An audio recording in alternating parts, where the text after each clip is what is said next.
here. The first part here of life coaching and basics with D.S.C advisors.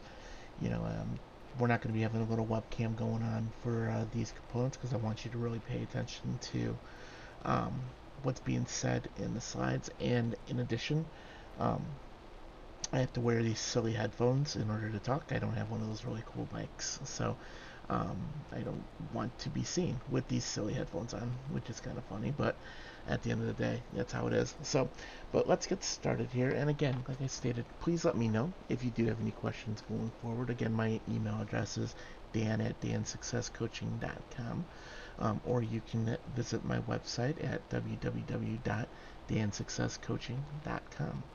But let's get started here. And we're going to be talking a little bit about knowing what you want. Nope. Let's go back here. Sorry. All right. So, how many people really know what they want? Have you ever wondered what separates successful people from others? You know, a lot of people like to think that it's luck. Is it inheritance? Is it hard work? You know, what really separates the average Joe from, the 1%?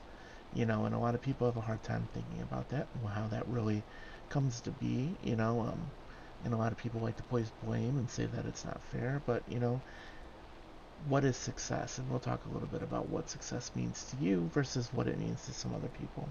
And what successful people have taken the time out to think about and define what they want in their lives. So, and how they're going to get there. And that's another important thing. So, have you thought about what success means to you and how you're going to get there? And that's the big question here. Everyone wants success, but they're afraid to go do it. And this is the reason, many people find that they're too busy to think about what they're doing and why. They do not have the time to shop. Excuse me, they do not have the time to stop and think about what really matters to them. Others hide under a cloud of doubt and disappointment, which leads them to a lack of ambition. So you have a failure in your life. You're completely bummed. And then you give up. That is literally 95% of the people in our country. I would almost say, people have a couple of missteps and then they just give up hope. But everyone, and I mean everyone, has the talent to achieve their own definition of success and to accomplish their own definition of success. The problem really is few have the discipline to achieve it. Because, once or twice at failure, you give up. That's not discipline. You're not learning from your failures. You're just continuing. You got to continue to try and continue to move forward. And again, success does not mean having a lot of money. What does success mean to you? Although we often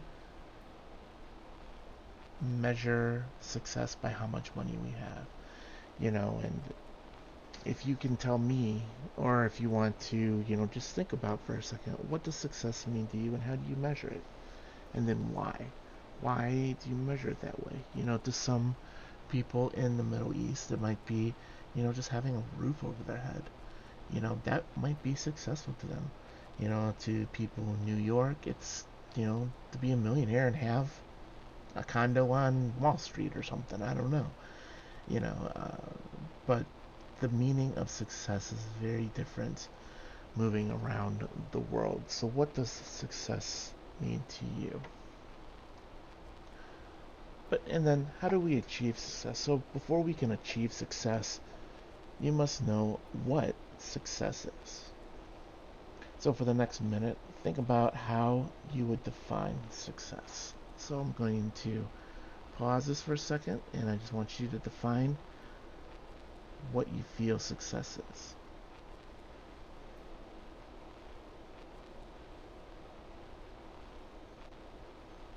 Okay, and now your definition of success must be personal. It can and will be different from everyone else's. Alright, if you piggyback off someone's definition of success, you're not really thinking outside the box. You're just kind of living in someone else's dream. So don't piggyback off someone else's definition of success. You must therefore have an end in mind, meaning that you need to know where you're going to be. It's the ship, the captain of a ship out on the ocean. You know, if they leave port and they have no end in mind, no port, no idea where they're going, but they're like, okay, well, let's just go out and see where we end up. You know, do you think they're going to end up where they're supposed to be? Probably not. You always have to have the end in mind and plan backwards. And you must know where you're starting from. You know, present real, legit expectations of yourself. You know, if you don't have the map, like I said, how are you going to know where you're going?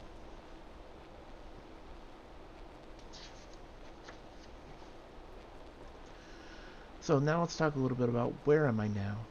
And I want you to take the time to answer these following questions. And I know people don't like to answer these questions because they can be personal, but again, you're watching a recording, so again, this is just for you. So, you know, be honest with yourself with these questions, you know, and, you know, let's see where you're at. So, what do I enjoy doing? You know, let's just let your mind wander here. What do you enjoy doing? Think big picture. You know, do you enjoy going for walks? Do you enjoy learning? Do you enjoy, you know, playing with your kids? You know, why do I enjoy these things? Why don't I enjoy these things? Again, just let your mind go and be honest with yourself. You know, why don't I enjoy these things? What are my strengths? And you know, this is not an interview, but it's very important to know your strengths and weaknesses so that you can apply and adapt. What are my weaknesses? So, for example, mine is patience. I have zero patience for a lot of things. So, you know, and I work on that by, you know, taking deep breaths and really understanding my situation and surroundings and what makes me sad. So what I want you to do is take a minute to think about this and write it down in your journal. Just to let you know, you should probably have a journal or a notebook for these segments as well, just so that you can keep track of the answers. So this is going to end at part one here. These are going to be very quick clips, but I do want you to do some thinking concerning it. So we'll be back with part two here in just a little bit. We will talk with you soon, and you have a great day.